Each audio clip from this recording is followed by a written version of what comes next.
25টি সুপারিশের ব্যাপারে রাজনৈতিক দল ও জোটসমূহের মত পার্থক্য এতটাই ব্যাপক যে এসব বিষয়ে আলোচনায় অগ্রগতির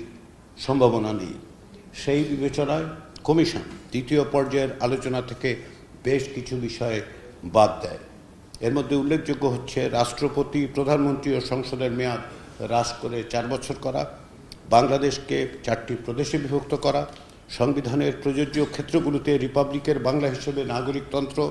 এবং পিপলস রিপাবলিক অব বাংলাদেশের অনুবাদ হিসেবে জনগণতন্ত্রী বাংলাদেশ ব্যবহার করা, রাজনৈতিক দলগুলো কর্তৃক নিম্নকক্ষের মোট আসনের ন্যূনতম 10% আসনে তরুণীদের মধ্যে থেকে প্রার্থী মনোনীত করা,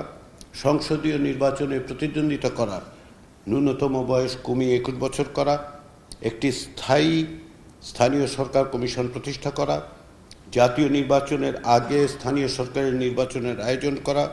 বিভিন্ন মন্ত্রণালয়ের কার্যক্রমের পর্যবেক্ষণের জন্য যেমন সংসদীয় স্থায়ী কমিটি রয়েছে, তেমনিভাবে জেলা নাগরিক কমিটি ও উপজেলা নাগরিক কমিটি গঠন করা, দেশের পুরাতন 4টি বিভাগের সীমানাকে 4টি প্রদেশে বিভক্ত করে প্রাদেশিক শাসন ব্যবস্থা চালু করা,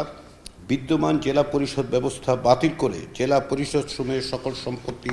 প্রস্তাবিত প্রাদেশিক সরকারের কাছে হস্তান্তর করা, প্রস্তাবিত প্রাদেশিক ব্যবস্থা প্রবর্তনের সুপারিশের আলোকে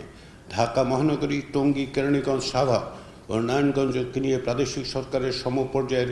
ক্যাপিটাল সিটি গভর্নমেন্ট করা, উপজেলা পরিষদের ভাইস চেয়ারম্যান পদটি বিলুপ্ত করা,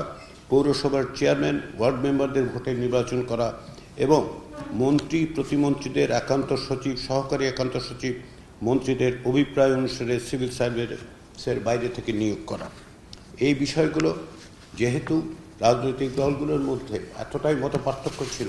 যে এগুলো ঐকমত্য কমিশন দ্বিতীয় পর্যায়ে আলোচনার জন্য আর উপস্থাপন করেনি এবং এগুলো সুপারিশের বাইরে রেখেছে।